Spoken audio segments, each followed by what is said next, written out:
16 जनवरी 2003 का दिन नासा के कोलंबिया नाम के एक स्पेशल स्पेसक्राफ्ट ने पृथ्वी से अंतरिक्ष के लिए उड़ान भरी। स्पेसक्राफ्ट कोलंबिया की ये 28वीं फ्लाइट थी और इसमें 7 लोग सवार थे।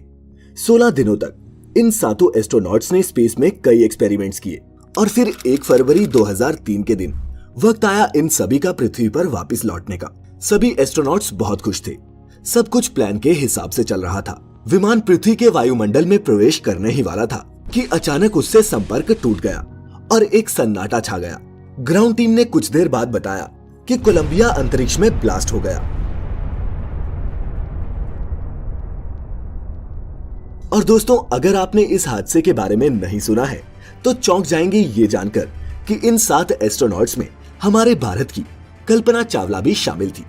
दोस्तों, इस प्रोजेक्ट में गई एस्ट्रोनॉट्स की टीम और ग्राउंड पर साइंटिस्ट की टीम सब अपनी फील्ड में एक्सपर्ट्स थे। कोलंबिया का अंजाम ऐसा होगा ये किसी ने भी नहीं सोचा था। लेकिन दोस्तों, स्पेस में जाकर एक कंट्रोल्ड एनवायरनमेंट में एक्सपेरिमेंट करना एक बात है, असली और खतरनाक खेल तो अंतरिक्ष में जाने और वहां से वापस पृथ्वी पर आने का है। आज हम इस वीडियो में स्पेस में इंसान के जाने और वापस धरती पर आने के इसी जटिल विज्ञान को आसान भाषा में समझेंगे। तो दोस्तों, बने रहे मेरे साथ अगले कुछ मिनटों के लिए, क्योंकि ये अंतरिक्ष की यात्रा है, थोड़ा समय तो लेगी ही। नमस्कार और स्वागत है आप सभी का द मिस्टिका लैंड की इस खास वीडियो में। दोस्तों, वैसे तो दिवाली पर रॉकेट की पूंछ पर आग लगाकर उसे दूसरों के घरों में पहुंचाने वाला हर शख्स ये बात जानता है कि रॉकेट ही वो व्हीकल है जिसकी मदद से स्पेस में पहुंचा जाता है। इसके अलावा अंतरिक्ष से जुड़ा जो दूसरा नाम हमें सुनने में आता है वो है स्पेसक्राफ्ट। अब आप कहेंगे कि स्पेसक्राफ्ट को अंतरिक्ष में जाने के लिए बनाया जाता है, तो दोस्तों फिर रॉकेट क्या होता है, या क्या ये दोनों एक ही नहीं है? नहीं दोस्तों, यहाँ कंफ्यूज होने की कोई जरूरत नहीं है। सबसे पहले तो आप ये जान लीजिए कि रॉकेट और स्पेसक्राफ्ट दोनों अलग अलग होते हैं। चूंकि स्पेस में एस्ट्रोनॉट्स स्पेसक्राफ्ट में बैठकर ट्रेवल करते हैं, रॉकेट को आप एक टैक्सी से कंपेयर कर सकते हैं और स्पेसक्राफ्ट को एक सवारी से। अंतरिक्ष में स्पेसक्राफ्ट का ही मेन काम होता है। इसी में एस्ट्रोनॉट्स और एक्सपेरिमेंट्स के लिए जरूरी इक्विपमेंट्स रखे होते हैं।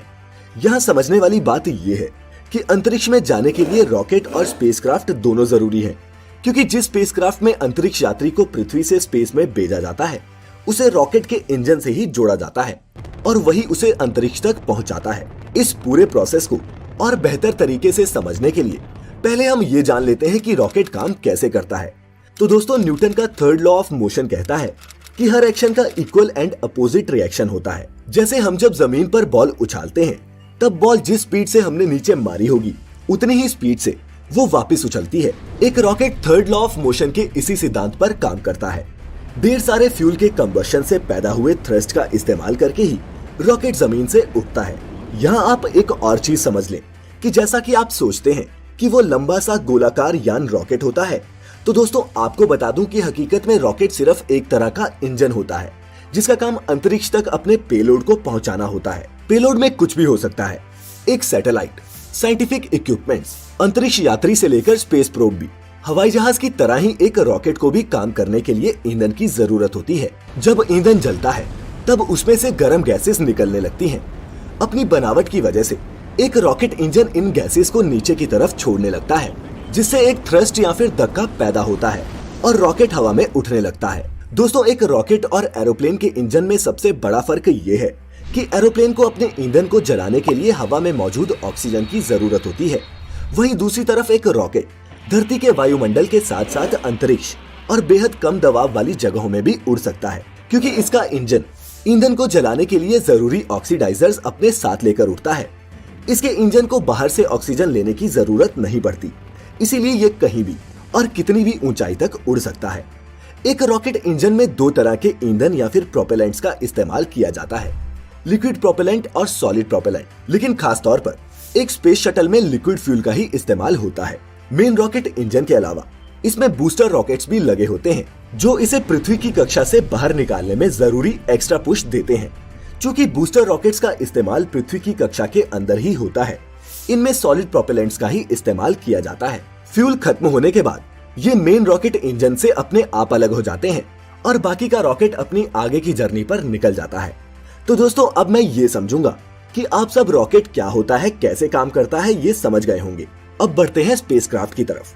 दोस्तों, स्पेसक्राफ्ट एक हवाई जहाज की तरह ही होता है, जिसके अंदर अंतरिक्ष यात्रियों के रहने, खाने पीने और सोने जैसी तमाम जरूरतों के हिसाब से सारी फैसिलिटीज मौजूद होती हैं। स्पेसक्राफ्ट के आगे के हिस्से में उसका पूरा कंट्रोलिंग सिस्टम होता है, जहां से अंतरिक्ष यात्री उसे कंट्रोल कर सकते हैं। जैसे ही एक स्पेसक्राफ्ट अंतरिक्ष में पहुंचता है, तब उसका मेन रॉकेट इंजन भी उससे अलग हो जाता है और यहीं से शुरू होता है स्पेसक्राफ्ट का सफर, जिसकी कमान अब होती है अंतरिक्ष यात्रियों के हाथ में। इससे पहले पूरी नेविगेशन ग्राउंड पर बैठी टीम कंट्रोल कर रही होती है।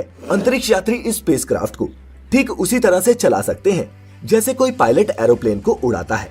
इसके अंदर एडवांस टेक्नोलॉजी के सेंसर और मशीनें लगी होती हैं, जिनकी बदौलत ही अंतरिक्ष यात्री स्पेस में रिसर्च और एक्सपेरिमेंट्स परफॉर्म कर पाते हैं।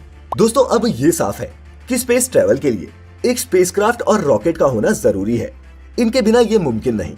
लेकिन दोस्तों, रॉकेट को लॉन्च करने के लिए जिस तीसरे मेगा इक्विपमेंट की जरूरत होती है, वो होता है लॉन्च पैड। बता दें कि लॉन्च पैड वो प्लेटफॉर्म होता है जिसकी मदद से रॉकेट को आकाश की तरफ एक सीधी रेखा में प्रोजेक्ट किया जाता है। लॉन्च का ये प्रोसेस रॉकेट के पेलोड पर डिपेंड करता है। पेलोड जितना ज्यादा होता है, लॉन्चिंग की स्टेजेस भी उसी के हिसाब से प्लान की जाती हैं। लॉन्च होने के कुछ मिनटों में शटल पृथ्वी की कक्षा में प्रवेश कर जाता है, जिसके बाद रॉकेट्स पृथ्वी में वापस आ गिरते हैं।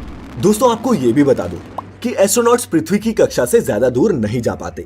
कई वैज्ञानिकों का कहना है कि अभी हमारे पास उस लेवल की टेक्नोलॉजी नहीं है कि हम खुद जाकर डीप स्पेस में एक्सप्लोरेशंस कर पाएं। इंटरनेशनल स्पेस स्टेशन एस्ट्रोनॉट्स के लिए एक होटल की तरह होता है, जिसमें कई मॉड्यूल्स, इक्विपमेंट्स और फैसिलिटीज मौजूद होती हैं।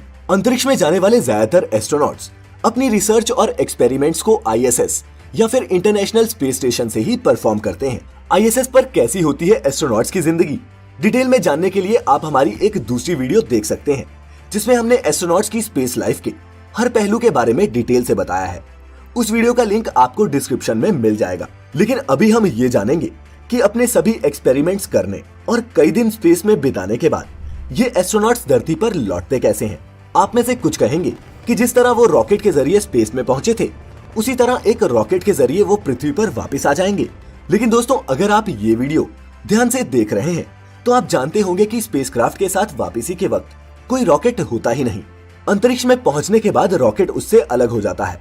तो दोस्तों, इस सवाल का जवाब है स्पेसक्राफ्ट। लेकिन ये प्रोसेस भी काफी खतरनाक होता है, क्योंकि वो लगभग 17,500 मील प्रति घंटे की रफ्तार से पृथ्वी की तरफ ट्रेवल कर रहे होते हैं। री एंट्री के लिए स्पेसक्राफ्ट पृथ्वी की कक्षा के चारों ओर चक्कर लगाते हुए धीरे धीरे पृथ्वी के वातावरण में प्रवेश करता है। पृथ्वी के वायुमंडल में प्रवेश करते हुए स्पेसक्राफ्ट को तेज और गर्म हवाओं का सामना करना पड़ता है। ये हवाएं इतनी खतरनाक होती हैं कि इनके दबाव और घर्षण के कारण स्पेसक्राफ्ट जलकर राख भी हो सकता है। इस कंडीशन से बचने के लिए स्पेसक्राफ्ट की ऊपरी सतह पर एक खास तरह की हीट रेजिस्टेंट चादर लगाई जाती है। अगर किसी कारण से ये चादर ना हो या फिर टूट जाए तो स्पेसक्राफ्ट का पृथ्वी पर सही सलामत वापस आना काफी मुश्किल हो सकता है। फिर जैसे जैसे ये स्पेसक्राफ्ट पृथ्वी की सतह के नजदीक आता जाता है, वो जमीन के पैरेलल उड़ने लगता है और फिर आता है लैंडिंग का टाइम, जो किसी भी एस्ट्रोनॉट के लिए काफी क्रूशियल होता है। क्राफ्ट की लैंडिंग का ये प्रोसेस किसी एरोप्लेन की लैंडिंग के प्रोसेस की तरह ही होता है, लेकिन फर्क ये होता है दोस्तों कि स्पेसक्राफ्ट की स्पीड बहुत ज्यादा होती है। इसीलिए लैंडिंग के वक्त इसमें पीछे की तरफ एक पैराशूट भी खुलता है।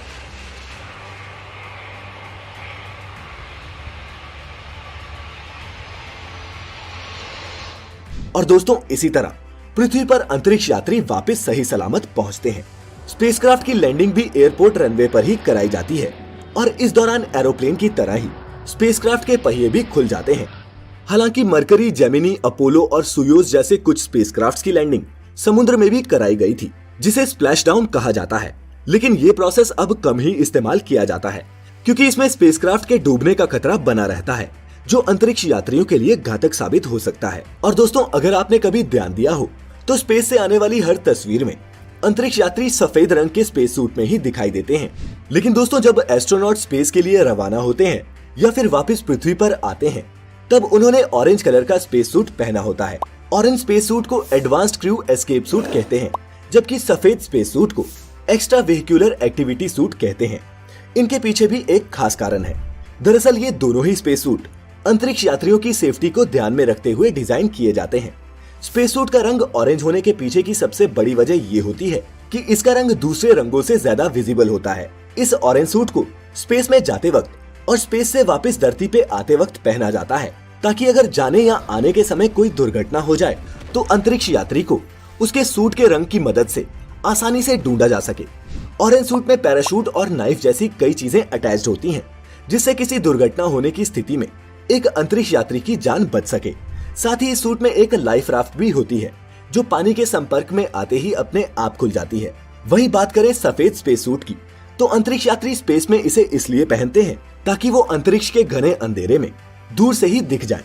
सफेद सूट काफी एडवांस टेक्नोलॉजी से बनाए जाते हैं। इनके बारे में और जानने के लिए ऊपर आई बटन पर क्लिक करके आप हमारी स्पेस सूट्स पर स्पेशल वीडियो देख सकते हैं। जाते जाते आपको ये भी बताते जाता हूँ कि ये स्पेसक्राफ्ट रीयूजेबल होते हैं, मतलब कि इन्हें बार बार स्पेस में भेजा जा सकता है। हालांकि कुछ सालों पहले टेक्नोलॉजी ने एक कदम और आगे बढ़ाते हुए एक करिश्मा कर दिखाया था, जब एक प्राइवेट स्पेस कंपनी स्पेसएक्स के मालिक एलॉन मस्क ने रीयूजेबल रॉकेट बनाने की घोषणा की थी। इसी कंपनी का एक पार्शियली रीयूजेबल रॉकेट फाल्कन 9 इतना सक्सेसफुल हुआ कि इसे देखते हुए इसरो ने भी इसी तरह के फुली रीयूजेबल रॉकेट्स बनाने की तैयारी कर ली है। कहने का मतलब ये है कि अब एक रॉकेट भी सैटेलाइट को उसकी कक्षा में स्थापित करने के बाद वापस पृथ्वी पर लौट सकेगा और फिर से काम में आ सकेगा। लेकिन उतना विज्ञान फिर कभी। आज आपने अगर कुछ नया सीखा हो तो इस वीडियो को एक लाइक और अपने दोस्तों के साथ शेयर जरूर कर देना। साथ ही अगर आप हमारी वीडियो पहली बार देख रहे हैं तो ऐसी और भी इंटरेस्टिंग इन्फॉर्मेटिव वीडियोस देखते रहने के लिए सब्सक्राइब करें हमें YouTube पर और लाइक करें हमारा Facebook page the Mystica land. फिलहाल आज के लिए इतना ही। वीडियो अंत तक देखने के लिए आप सभी का बहुत बहुत शुक्रिया।